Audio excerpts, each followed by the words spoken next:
平湖马经分局侦查队测试透早，警方怀疑一间真家厝有藏证机，去敲了后无找到物件。不过警方却甲枪也个枪支留伫现场，厝主的后生也赶紧甲这物件送登去派出所。警方表示讲，这款无头信的状况，调查了后会照规定处罚。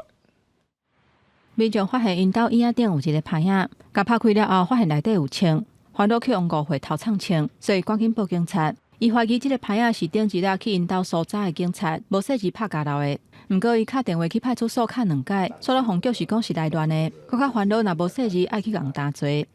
请派出所他们过来拿，然后他们都以为我是在开玩笑恶作剧，然后又要转去东卫派出所。我说我就捡到一把枪，你们过来拿一拿，有这么麻烦吗？然后最后讲一讲，他来叫我自己拿过去，这样。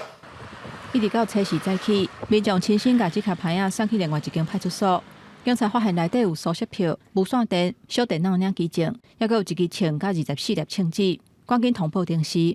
原来这卡牌仔是平湖县马经分局侦查队的一个警察的。测试透早，警方怀疑一间人家厝内底有人偷藏枪，所以找手续票去搜查这片躯体的任务。不过伊的枪顶顶的装备煞拍家留去。侦查队同仁在2月4号进行拘提搜索的时候，将个人携行装备遗留在嫌疑人的住宅中。